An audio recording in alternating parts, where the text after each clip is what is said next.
Hello, and welcome to this training on societal communication and mindset change for LGBTQI inclusion.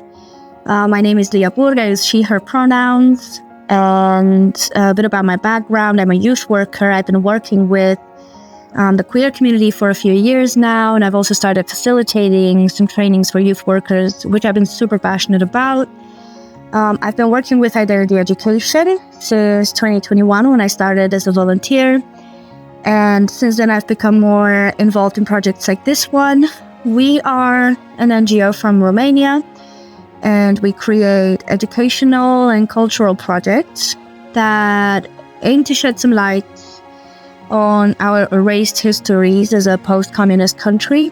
We do all sorts of things, from organizing the annual Pride events or the History Month events in October, to creating guides for allies and for families in how to better support the queer people in their lives. So let's get right into it and look at some of the objectives of this module and what we're aiming to discuss today. We're going to explore how societal communication shapes how people behave towards LGBTQI+ people and how queer individuals are perceived by the larger public. We are going to look at how someone can change their mindset and challenge their own biases. We'll talk a bit about some tools that can help you in your work, whether you're a youth worker, a psychologist, an educator, an activist, or any other type of professional. And we'll discuss the importance of fostering safer spaces, right? And how we can become active agents in our own communities. So let's first start by asking this big question, right? Why does language matter? And I would like you to take just a minute just to try to answer this question for yourselves. Why does language matter? For me and for what I found is that communication can contribute to either the perpetuation of discrimination or to helping in dismantling it, right? Language and media are a big factor in how queer identities are seen. The stories we tell and the words we use, the narratives we share, can all add to the stigmatization of the queer community, but it can also add to its acceptance. Mindset change is crucial in environments like schools, right, mental health institutions, workplaces, the media, and so on. The professionals working in these places are the ones who can foster safer spaces. And I would like you to just remember that anyone has had biases during their life. Even me, you, anyone, right? And it's important to become aware and to educate ourselves and each other. And remember that it's a long process, right? It doesn't happen overnight. So looking at some of these statistics, some of these numbers, they help us to better see the damage done by these biases. Even though we've come very far in our society, in our understanding of queer identities, discrimination and violence towards these identities are still present, as we well know. And by the also FRS, and where they had 140,000 respondents, I want to say, from 30 different countries, we found that 61% of queer people avoid holding hands in public for fear of being assaulted.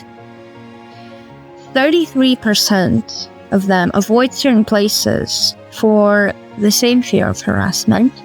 60% of trans people report discrimination in their day-to-day lives, and 25% mentioned fear of homophobic or transphobic reaction from police as the reason for not reporting an assault.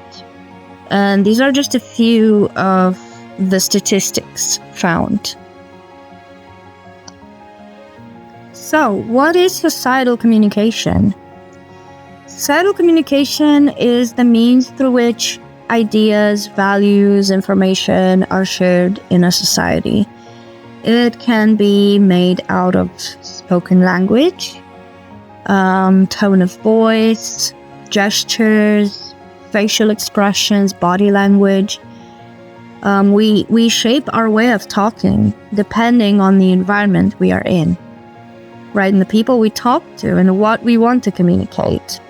And these communications reinforce power structures and determine what is seen as normal or out of the norm. And in a lot of countries, in a lot of languages, we're facing grammatical gender roles. So, for example, in Romanian, the masculine form is often used as the neutral form, which makes feminine and non-binary identities kind of invisible.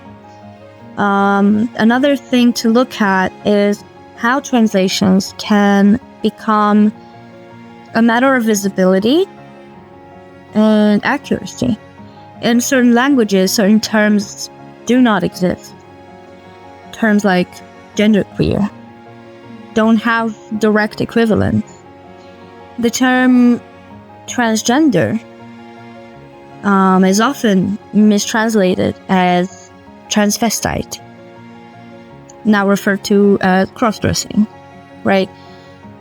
And I would like you to just take a moment to think of some examples from your own language. I think it's important to each one of us take a deep dive into our own languages and understand how they came to be. And then next, let's look at what is a microaggression and what exactly is affirming language. Have you heard examples like these before? She used to be a man, it's just a phase, he looks so normal. I bet you did. Although there's forms of direct aggression and violence that are still present, there's also some subtle forms of aggression that community members face and that may not be as obvious, or they might be categorized as harmless. Right? Oh, it's just a joke. These subtle forms of aggression still contribute to the marginalization of the LGBTQI+ community. And we can look at 8 categories of microaggressions. The first would be the use of heterosexist or transphobic terminology. That is misgendering someone on purpose or using derogatory terms like tranny. The second would be denial of trans identities. So, like refusing to acknowledge someone's identity. Third, assumption of a universal LGBTQI+ experience, thinking that every queer person has had the same background or experiences. 4, exoticization, saying someone's exotic for being trans, for example. 5 is discomfort or disapproval. So, for example, when someone comes out to you and you show discomfort, or you say something like, it's just a face, right? Or you invalidate the person. 6 would be the denial of the reality of heterosexism. So, like a cis or a hetero person denies that homophobic or transphobic experiences exist. 7 would be the assumption of sexual pathology or abnormality, or saying that someone's confused. And then 8 are systemic microaggressions. So, for example, workplace policies that exclude trans people, a lack of gender-neutral bathrooms, the portrayal of stereotypes in media. And by contrast, affirming communication refers to validating someone's identity, gender, and experiences, and it involves using inclusive language, respecting someone's correct pronouns and chosen name, active listening with no judgment, and even challenging homophobic or transphobic remarks made by others. And affirming communication is linked to higher levels of life satisfaction and well-being and resilience in queer individuals. Let's also look at exclusionary versus inclusive language. I've prepared here some examples, but I'm pretty sure you can think of some examples in your own language. For example, in English, we have hi guys, right? Excluding every person that doesn't identify as a guy. But we could use something like hi everyone, or hi folks, hi friends, ladies and gentlemen. We also have this in Romanian. For example, in Romanian, we have doamnelor și domnilor, ladies and gentlemen. Could be replaced with toată lumea, hi everyone. Or even professions like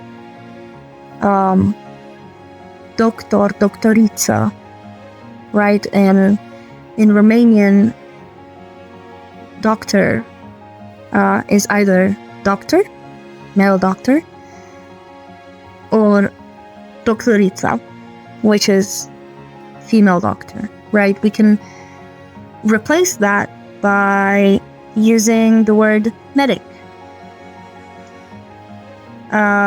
Instead of asking, are you beaten? Do you have a boyfriend? Do you have a girlfriend? You can ask, are you in a relationship? In Spanish, for example, we can replace novio or novia, which is boyfriend or girlfriend, with pareja, right? Which is partner.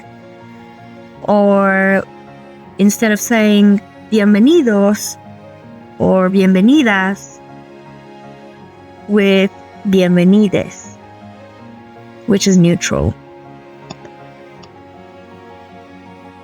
So when we look at bias, we notice that we have implicit and explicit bias.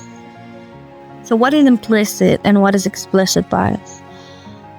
First of all, biases are present in our day-to-day lives, whether conscious or unconscious, and they shape the way we interact with the world. When we say explicit bias, we mean that the attitudes and beliefs a person has towards a certain group of people. It is consciously endorsed, directly expressed through actions, language, and also it's legally actionable, right? In case of racism, transphobia, so on. Some examples, saying that being gay is wrong, that trans women are not real women, or even that women are too emotional to be in positions of leadership. While implicit biases happen unconsciously, usually against the person's beliefs, and can be formed through social and cultural norms. And it's something that happens automatically, sometimes unintentional, and it can influence someone's behavior. For example, associating gay with being weak, or that leadership roles, thinking that leadership roles are more masculine than feminine. Have you ever heard of cognitive dissonance? So there's this psychological theory through which a person holds two or more contradictory beliefs at the same time, and that creates mental discomfort. That is cognitive dissonance. This discomfort makes us come up with different ways to reduce this inconsistency. So we might justify our behavior, right? We might say something like, oh, my grandma smoked her whole life and she lived to be 90 years old, right? Or we might blame others. We might say something like, you're pushing your own beliefs on me. Or we might minimize the situation and say, you're too sensitive. Recognizing this cognitive dissonance within ourselves, I think, is the first step towards mindset change.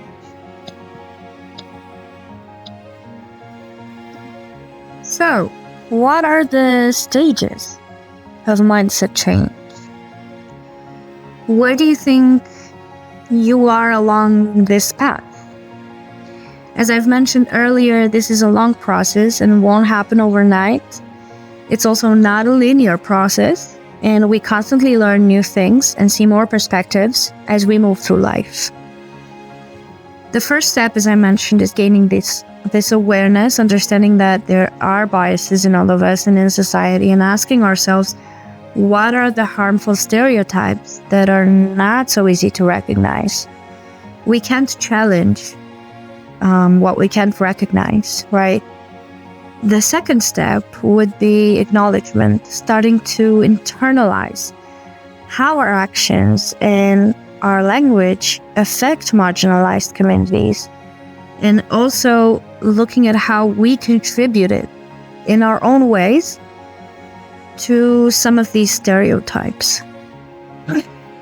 And the final step is action, right? Taking the steps in calling out microaggressions when we observe them in others, integrating inclusive language, and being open to constantly learn new things.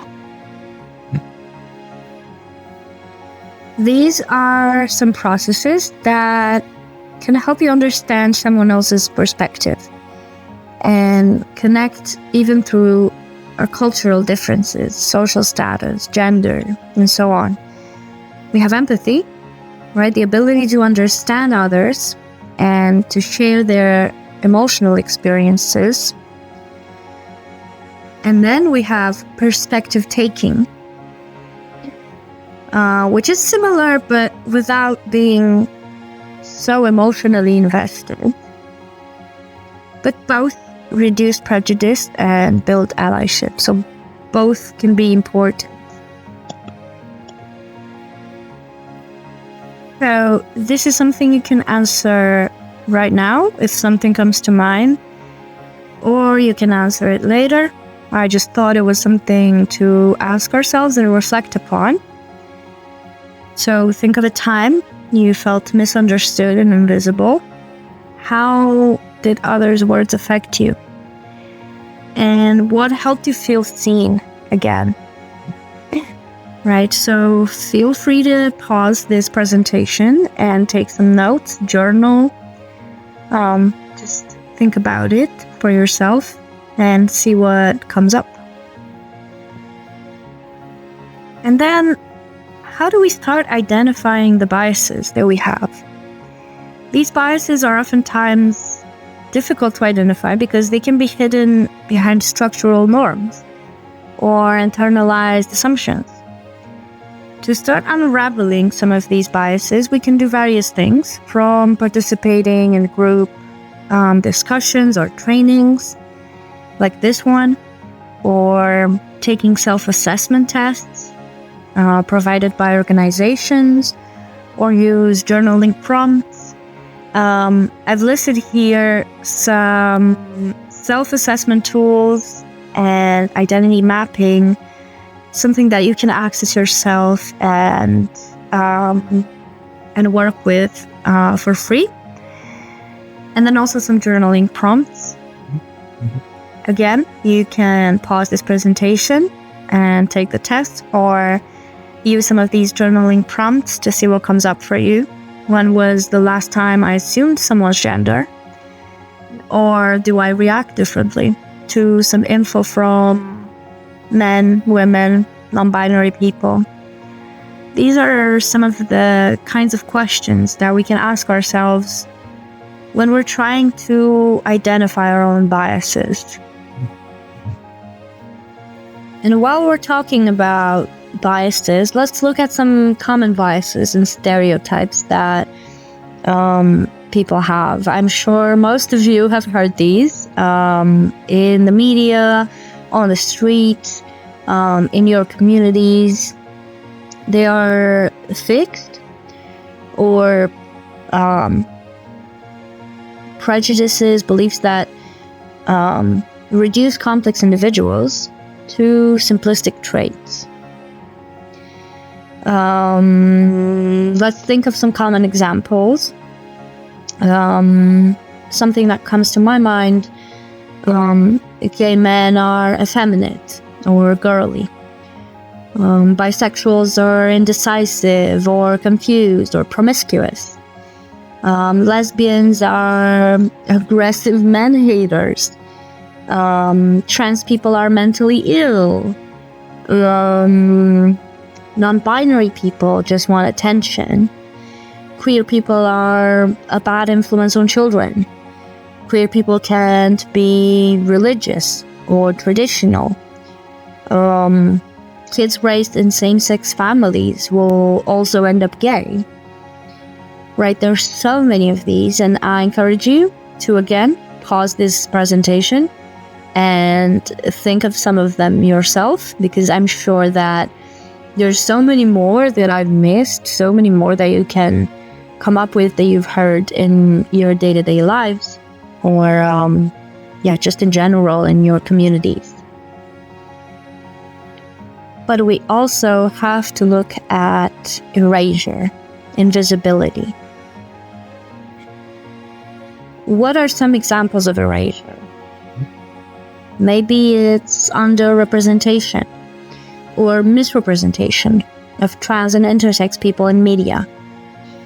Maybe it's sex education that usually excludes same-sex relationships, or forms that only include options female or male, right? Or assuming that all intimacy between people of the same gender is platonic. They were roommates. In the case of so many lesbians. And it also refers to systemic dismissal or denial of a group's identity and experiences. Maybe saying bi people are either straight or gay depending on who they date.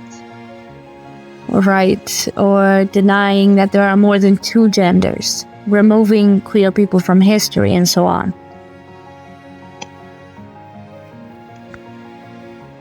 But something that I think is so important to look at is this concept of intersectionality. It refers to how bias multiplies across race, ethnicity, gender, disability.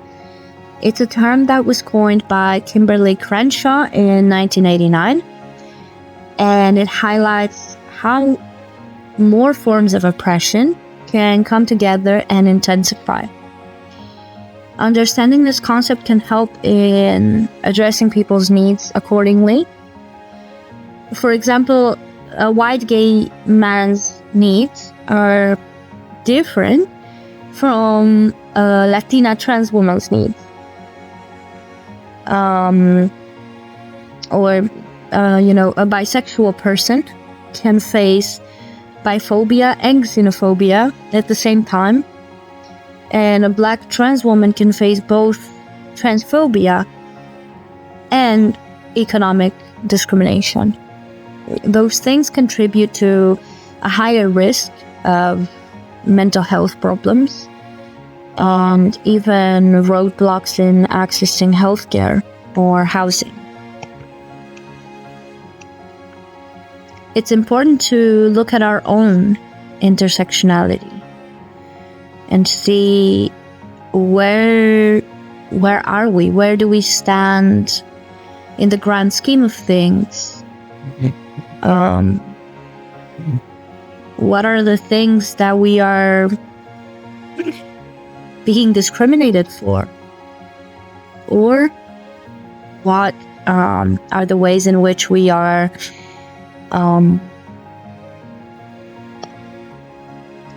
privileged? So, what are some of these tools that we can use for inclusive communication? These are just some examples of tools that we can use and incorporate not only in our work, but also in our day-to-day life. I also want to share a definition of what a safe space is. A safe space is a place or a medium in which someone can feel confident that they won't be judged, discriminated against, or harassed, both emotionally and or physically. This is a definition by Oxford University Press from 2023. So, respecting people's chosen names and pronouns, using gender-neutral words, as we've previously discussed, avoiding assumptions about families or relationships, and actively listening without judgment.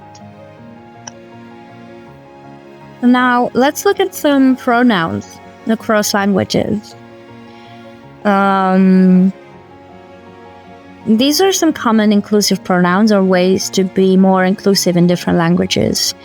In Romanian, we can use S instead of ea, she, or el, he.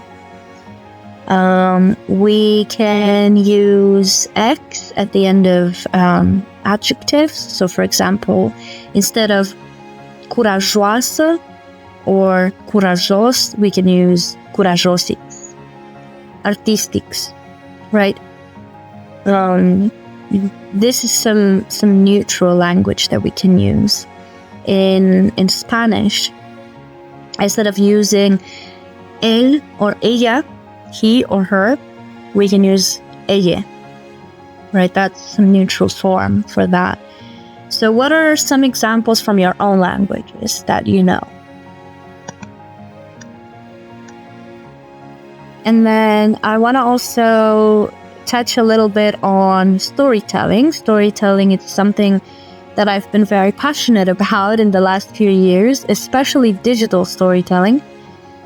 Being a digital storytelling trainer taught me what a powerful tool this is in highlighting some experiences that maybe the larger public are not so aware of and raising some awareness on marginalized communities.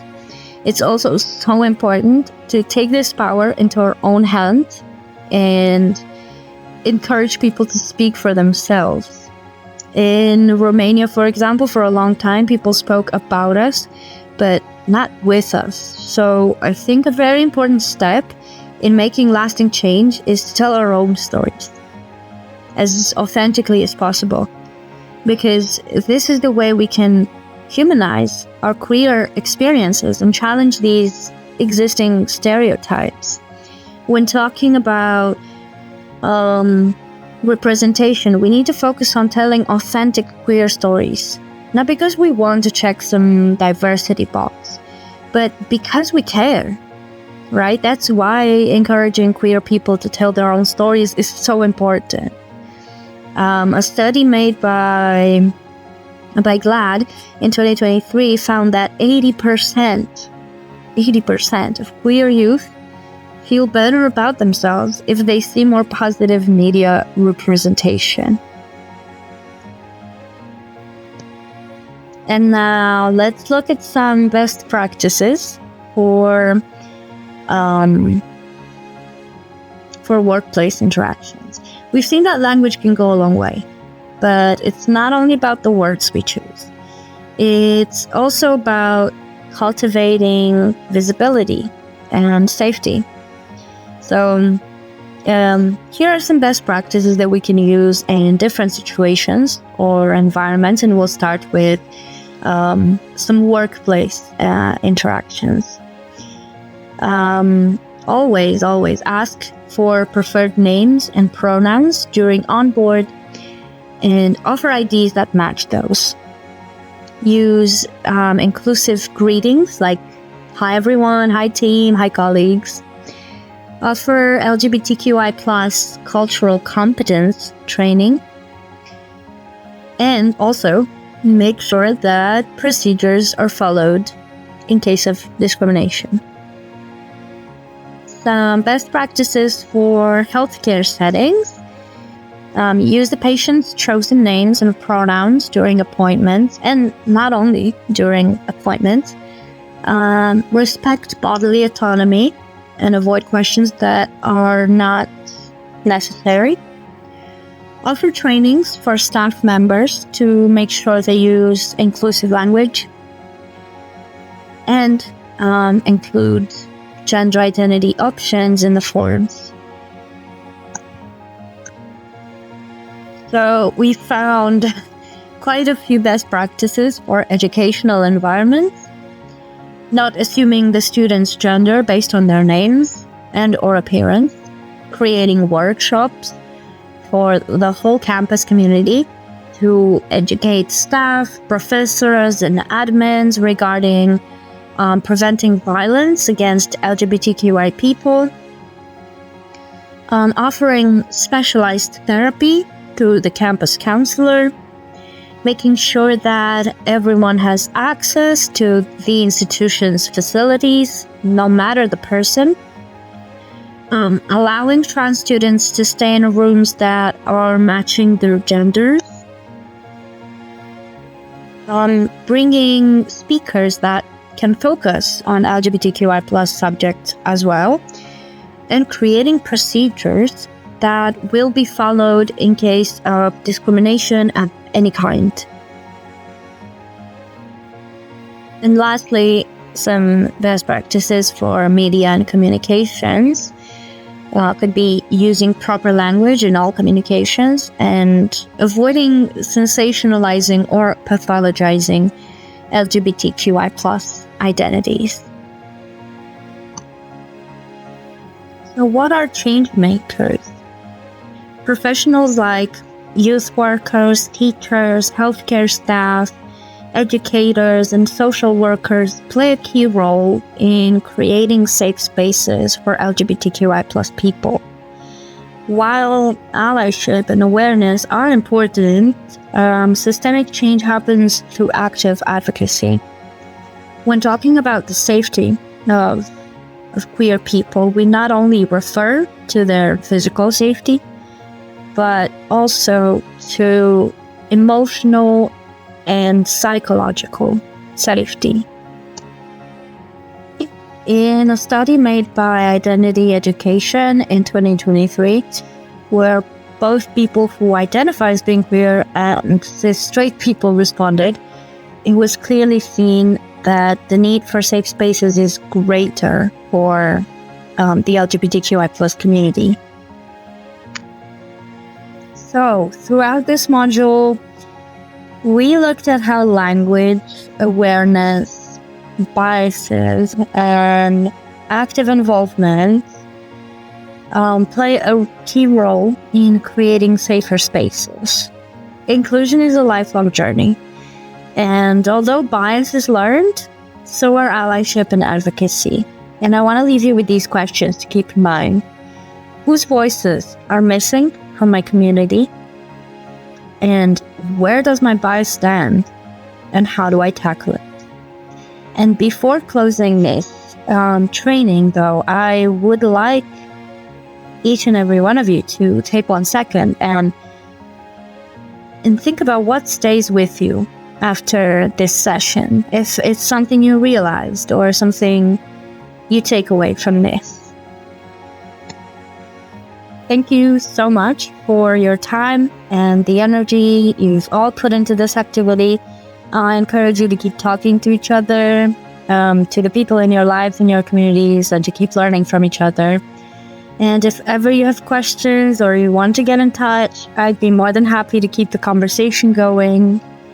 I've been Leah from Identity Education, and I've been so honored to be a part of this project. Thank you so much. and stay safe.